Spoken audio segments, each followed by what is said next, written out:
రాష్ట్ర ముఖ్యమంత్రి నారా చంద్రబాబు నాయుడు గారు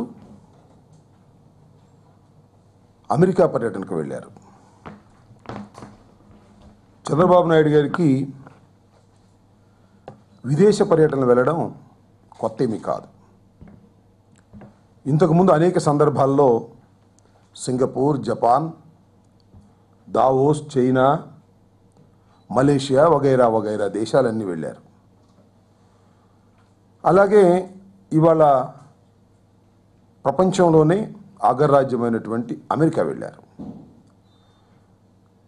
ఈ విదేశ పర్యటనలు వెళ్ళడం చంద్రబాబు నాయుడు గారికి ఒక ఆనవాయితీగా వస్తున్నటువంటిది. బహుశా నాకు తెలిసి భారతదేశంలో ప్రస్తుతం ఉన్న ముఖ్యమంత్రుల్లో ఎవ్వరూ కూడా 3 సంవత్సరాల కాలంలో ఇన్ని విదేశ పర్యటనలు చేసినటువంటి వారు లేరు. చంద్రబాబు నాయుడు గారు ఎందుకు వెళుతున్నారా అంటే అక్కడ పెట్టుబడిదారులను ఆకర్షించి పెట్టుబడుల వెలువ తీసుకొచ్చి ఆంధ్రప్రదేశ్లో అమరావతిలో పెట్టుబడులు పెట్టి రాష్ట్రాన్ని అభివృద్ధి చేయాలి, దేశంలోనే అగ్రగామిగా ఈ రాష్ట్రాన్ని నిలబెట్టాలి అనేటువంటి మాట చంద్రబాబు నాయుడు గారు మాట్లాడుతున్నారు. ఈ 3 సంవత్సరాల కాలంలో ఆయన పర్యటనల వల్ల మరి ఏ మేరకు వచ్చినాయి పెట్టుబడులు అని ఆలోచన చేస్తే, సరే తెలుగుదేశం వారు ఏయో గొప్పలు చెప్తున్నప్పటికీ కూడా అధికార లెక్కలు చూస్తుంటే దారి ఖర్చులకు కూడా పెట్టుబడులు రానటువంటి ఒక దౌర్భాగ్యమైనటువంటి పరిస్థితి వాళ్ళ రాష్ట్రంలో నెలకొని ఉన్నది. చంద్రబాబు నాయుడు గారు ఎప్పుడు వెళ్ళినా మామూలు ఫ్లైట్లో వెళ్ళరు, ఆయన స్పెషల్ ఫ్లైట్లో వెళ్తారు, స్పెషల్ టీములతో వెళ్తారు.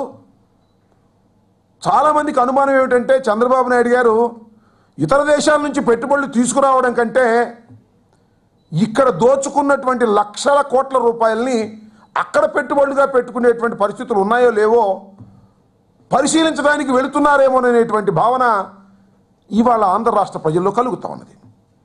చంద్రబాబు నాయుడు గారు ఆంధ్రప్రదేశ్లో భారతదేశంలో ఉన్నటువంటి ఇండస్ట్రియలిస్టులందరినీ పిలిచి విశాఖపట్నంలో 2 సార్లు ఇండస్ట్రియల్ సమ్మిట్ పెట్టారు. 100 కోట్ల రూపాయలు ఖర్చు పెట్టారు. ఒకసారి 5 లక్షల కోట్ల రూపాయలు వచ్చినాయి అన్నారు, రెండోసారి 10 లక్షల కోట్ల రూపాయలు పైచులకు వచ్చినాయి అన్నారు. తీరా చూస్తే మేడిపొండు చూడు మెలిమయుండు, పొట్ట విప్పి చూడు పురుగులుండు అన్నట్టుగా వివరాల్లోకి వెళ్ళి చూస్తే మాత్రం ఒక పైసా కూడా రానటువంటి పరిస్థితి. ఇవాళ విశాఖపట్నంలో జరిగినటువంటి మీటింగ్స్లో ఫోటోలు వేశారు. వాళ్ళు ఇండస్ట్రియలిస్టులో కాదో తర్వాత ఎంక్వైరీ చేస్తే గుమస్తాలకి సూటు బూటు వేసి బ్రహ్మాండంగా ఫోటోలు తీసి ఇదిగో ఈయన ఇండస్ట్రియలిస్టు అని చెప్పేసి ప్రకటన చేశారు. మోసం చేసినటువంటి కార్యక్రమం చేస్తున్నారు. ఇవాళ చంద్రబాబు నాయుడు గారి అమెరికా పర్యటన కూడా అదే పరిస్థితుల్లో కొనసాగుతూ ఉన్నది అనేటువంటి భావన కలుగుతూ ఉన్నది. ఎందుకంటే ఈరోజునే ఒక ఇంగ్లీష్ పత్రికలో వచ్చింది, Indian IT firms raid in US. Indian IT firms ఉన్నాయంట, వాటి మీద రైడ్ చేశారు.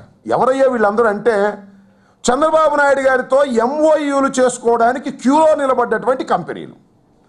ఈ కంపెనీల మీద వాళ్ళు సక్రమంగా అక్కడ నిర్వర్తించడం లేదని యుఎస్సిఐఎస్ అనే సంస్థ, ప్రభుత్వ సంస్థ వారి మీద రైడ్స్ చేసి వాడి ల్యాప్టాప్ని వీటినన్నింటినీ కూడా సీజ్ చేసింది. ఇవన్నీ ఇండియన్ కంపెనీస్.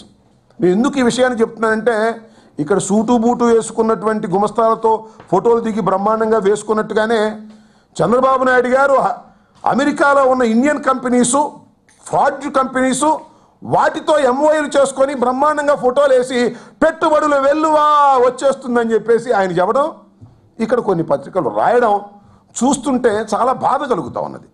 కేవలం దారి ఖర్చులకు కూడా పెట్టుబడులు రానటువంటి పరిస్థితుల్లో చంద్రబాబు నాయుడు గారు విదేశ పర్యటనలు ఉండటం చాలా బాధతో కూడుకున్నటువంటి అంశం. ఇంకొక అంశం ఏమిటంటే వారు ఒక తెలుగుదేశం వారు నిన్న ఒక ప్రకటన రిలీజ్ చేశారు, పత్రికా ప్రకటన. మా ముఖ్యమంత్రి గారు అమెరికా వెళ్ళారు, అక్కడ చాలా చాలా విషయాలు మాట్లాడారు అని చెబుతూ చాలా చాలా పాయింట్స్ దానిలో వివరించారు. దానిలో ప్రధానమైన పాయింట్ ఏంటంటే meeting with governor of California. California governor గారితో సమావేశమయ్యారు. చాలా బిజీ షెడ్యూల్లో ఉన్నటువంటి చంద్రబాబు నాయుడు గారు వీలు చూసుకొని కాలిఫోర్నియా గవర్నర్ గారిని కలిశారు. కలిసి వారు ఏం వివరించారని వీరు సెలవిచ్చారంటే నాకు చాలా ఆశ్చర్యం వేసింది. The chief minister also explain the governor about the unscientific manner of Andhra Pradesh bifurcation. He said due to that hasty decision, Andhra Pradesh was left without a capital. But no, we have a great opportunity to build a capital for ourselves. ఎంత ఆశ్చర్యం అంటే చంద్రబాబు నాయుడు గారు America వెళ్ళి California governor గారిని కలిసి మన రాష్ట్రం అన్సైంటిఫిక్గా విభజించబడింది, ఇక్కడ మేము రాజధాని లేనటువంటి రాష్ట్రంలో ఉన్నాము.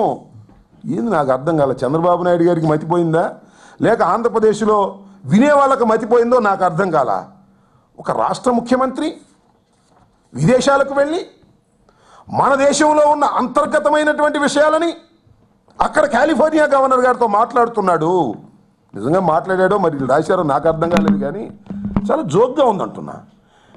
ఒక ముఖ్యమంత్రి విదేశాలకు వెళ్ళి అక్కడ ఎవరితో ఏమి మాట్లాడాలో తెలియలేనటువంటి దౌర్భాగ్యమైన పరిస్థితుల్లో ముఖ్యమంత్రి ఉంటే ఆయన ముఖ్యమంత్రిగా అర్హుడా అనర్హుడా అని అడుగుతా ఉన్నా. ఈ రాష్ట్రంలో ఉన్నటువంటి విషయాలు కాలిఫోర్నియా గవర్నర్కి చెప్పడం ఏమిటి? ఆయన ఏం చేస్తాడు?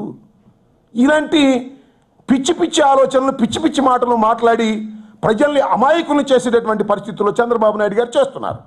చిత్రమైన విషయం ఏమిటంటే నిజంగా అమరావతి ఎంత ఇబ్బందుల్లో ఉన్నది ఇవాళ అమరావతిలో, గుంటూరులో మిర్చికి ధర లేక రైతాంగం విలవిల్లాడుతూ ఉన్నారు. పసుపుకు ధర లేక రైతాంగం విలవిల్లాడుతూ ఉన్నారు. మార్కెట్తో కొనిపిస్తామన్నారు, కాసేపు ఎవరితో కొనిపించినటువంటి దౌర్భాగ్యమైన పరిస్థితి ఉన్నది.